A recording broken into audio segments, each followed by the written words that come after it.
Welcome to a deep dive into, well, the universe itself.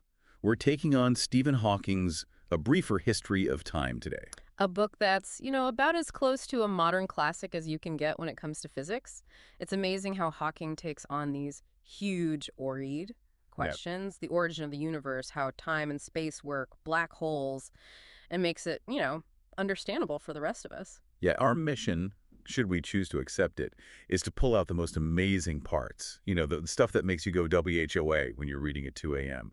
From ancient astronomy myths to, like, stuff scientists are still puzzling over. And speaking of myths, Hawking starts off with a great anecdote about a scientist who gave a lecture on, the Earth going around the sun, the whole 9 yards. Okay, let's hear it. I love a good science story. Okay, so there's this little old lady in the back, and she stands up and says, very matter-of-factly, that's all nonsense. The world is a flat plate resting on a giant turtle. Huh. Okay, yeah, I already see where this is going. Right. So the scientist, in a moment of maybe misplaced confidence, decides to play along. He asks, well, then what's the turtle standing on? Yeah. Without missing a beat, the old lady replies, you're very clever, young man. Very clever. But it's tunnels all the way down. Okay, that is a good one. Have you ever run into that, like in your work, trying to figure something out, Yeah. and it's just layers on layers of complexity the further you go? All the time in cosmology.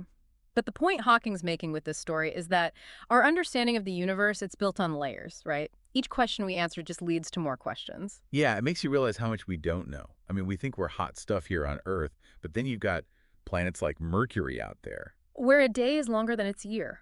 Wait, seriously, how does that even work? Mercury spins really slowly, like relative to its orbit around the sun. But that's just a taste of the weirdness out there. And then there are stars, these incredible balls of burning gas, some of them thousands of times bigger than our sun.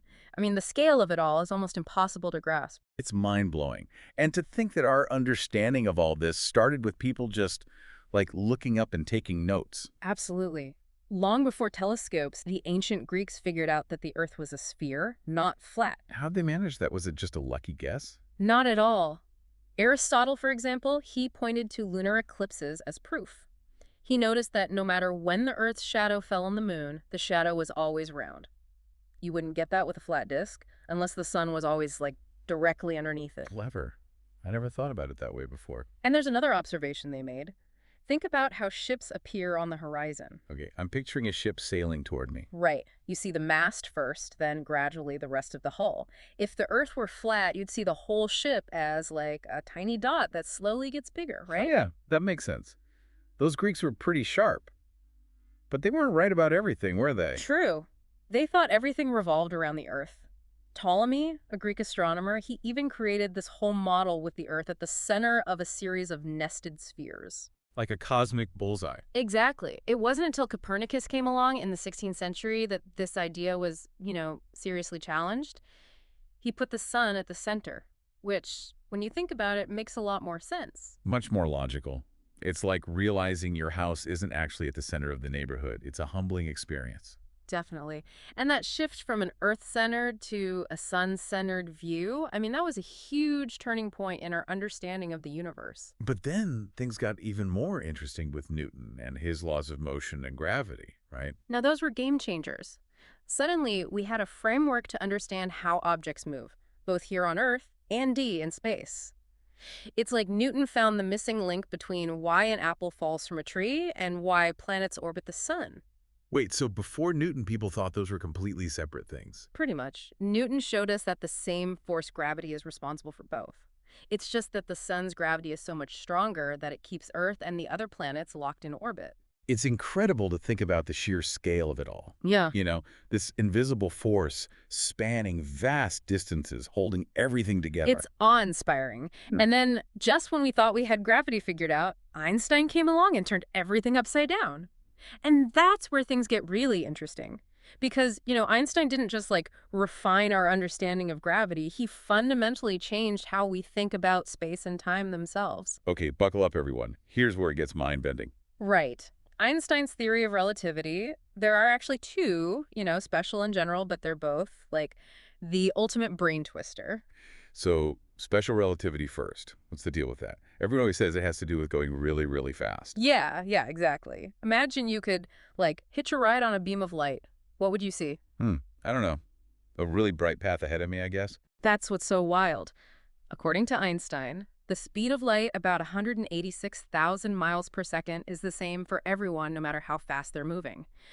So even if you were on a spaceship traveling at, say, half the speed of light, and you shined a flashlight, that beam of light would still travel away from you at the speed of light. It wouldn't be going slower, even though you're also moving super fast. Whoa. So if the speed of light is constant, that means something else has to give. Exactly. And that something is time. See, time isn't this absolute steady march that's the same for everyone. It's actually relative to your motion. So time can actually pass differently for someone moving super fast compared to someone standing still. You got it. That's time dilation. Hmm. Imagine you have two identical clocks and you send one on a spaceship traveling at like 90% the speed of light.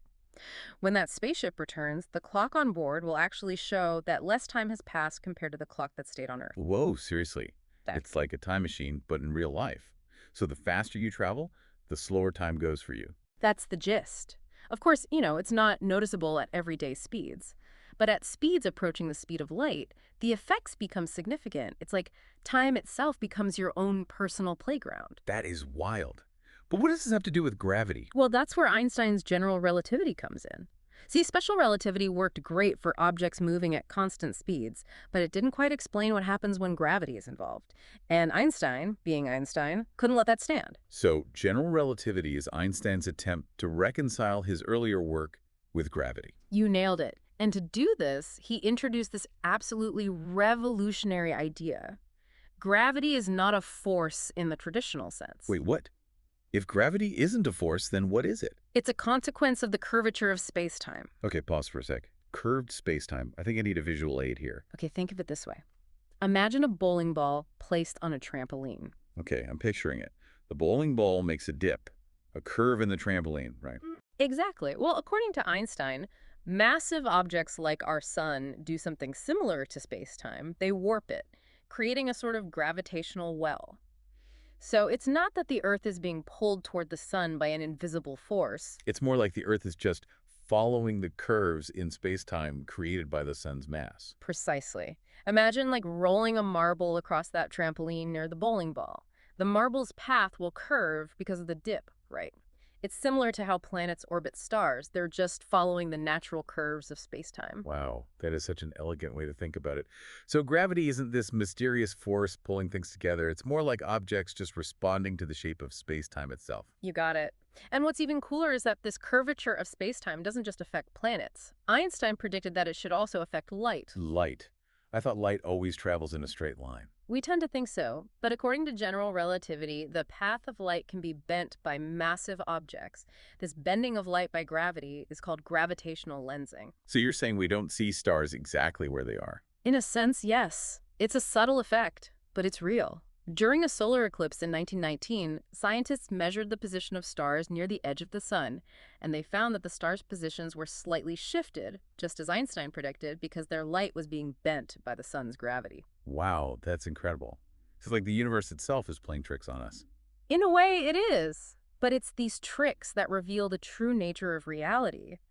And speaking of mind-blowing phenomena, general relativity also predicts the existence of black holes. Okay, black holes, these are like the ultimate cosmic mysteries, right? Places where gravity is so strong that nothing, not even light, can escape. That's the basic idea. But to understand how black holes form, we need to talk about what happens when really massive stars die. All right, I'm ready for another layer of the cosmic onion. Hit me with it. Okay, imagine a star, much, much bigger than our sun, running out of fuel.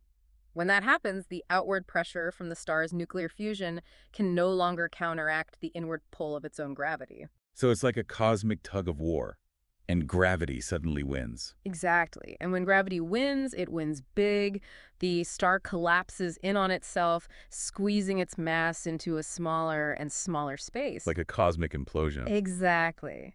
As the star collapses, its gravity gets more and more intense. Eventually, the gravitational pull becomes so strong that nothing, not even light, can escape.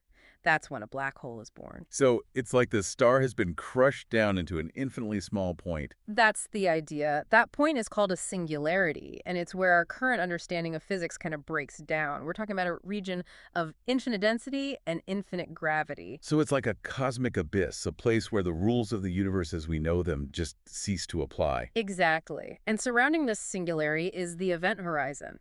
You can think of it as the point of no return. Once you cross that line, you're toast. Pretty much. Once something crosses the event horizon, it's trapped inside the black hole's gravitational grip forever. There's no coming back. It's both terrifying and fascinating at the same time. But how do we even know black holes exist if they're, well, black? That's a great question.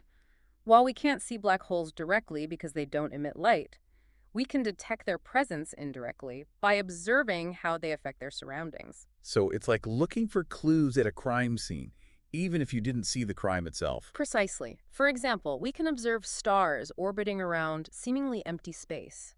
But if the stars are moving really fast, as if they're being tugged around by something incredibly massive, that's a strong indication that there's a black hole lurking nearby. Like an invisible dance partner, swinging those stars around. Exactly. And as matter falls into a black hole, it gets heated to incredibly high temperatures. This superheated matter emits intense X-rays that we can detect with space-based telescopes.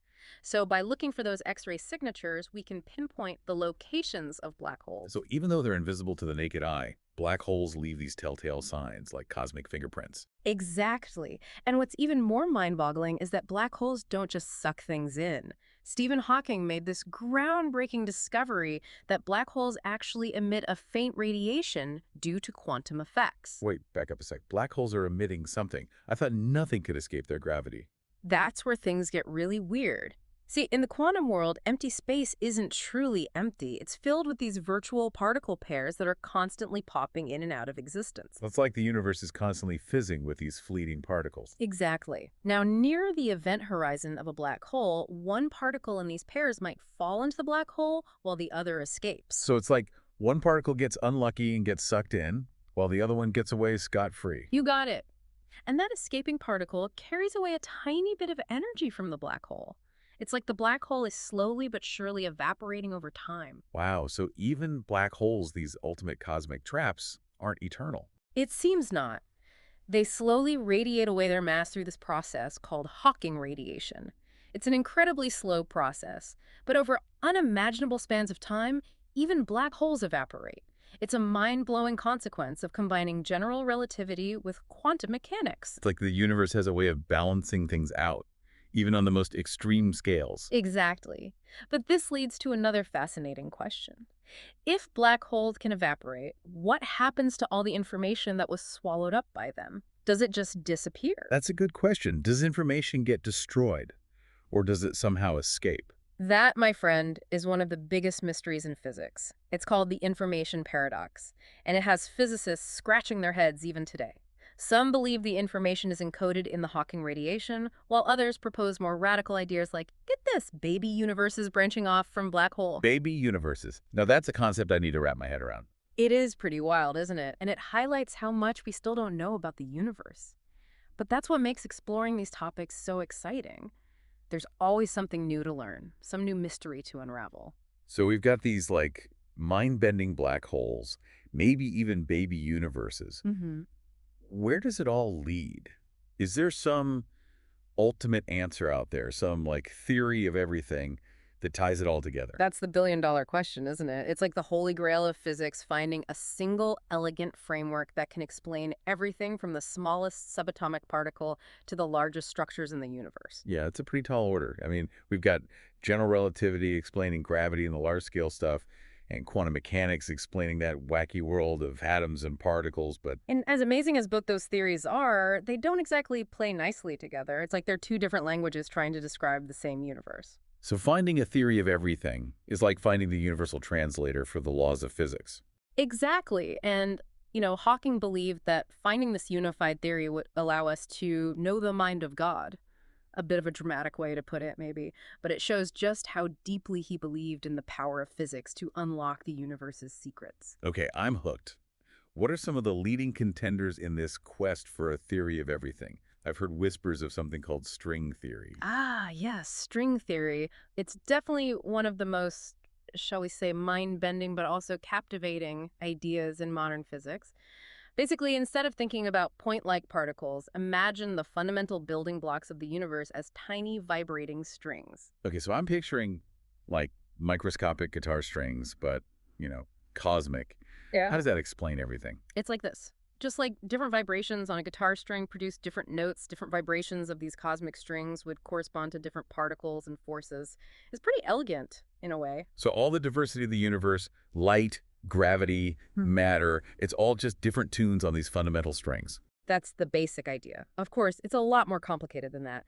String theory gets even wilder, you see, because it requires extra dimensions to work. Extra dimensions. You're not just talking height, width, and depth, are you? Nope. We're talking 6 or 7 more spatial dimensions curled up at incredibly tiny scales, so small that they're far too small for us to see. Whoa. Okay, so string theory is like the ultimate, it's turtles all the way down scenario. We keep peeling back layers, and with each layer, it gets more complex and mind-boggling. That's one way to put it. But even with all its complexities, string theory has really captured the imaginations of many physicists because it offers this, well, this tantalizing possibility of a truly unified understanding of the universe. It's like this ultimate quest for knowledge, this drive to understand everything from the smallest to the largest, from the beginning of time to, well, whatever comes next. And that's what makes cosmology so captivating, wouldn't you say? It's a journey of exploration that never really ends. It sure does make you feel small, but in a good way. Thinking about all those mysteries out there just waiting to be uncovered. It makes you appreciate the power of human curiosity and our ability to even ask these big questions. As Hawking said, the greatest enemy of knowledge is not ignorance, it is the illusion of knowledge. So we should never stop questioning, never stop exploring. I think that's a pretty good takeaway from our deep dive today. Absolutely. And who knows, maybe one day we'll finally find that elusive theory of everything and unlock the ultimate secrets of the universe. Until then, we'll keep looking up at the stars, filled with wonder and a thirst for knowledge. Thanks for joining us on this deep dive into Stephen Hawking's A Briefer History of Time. It's been an incredible journey. Until next time.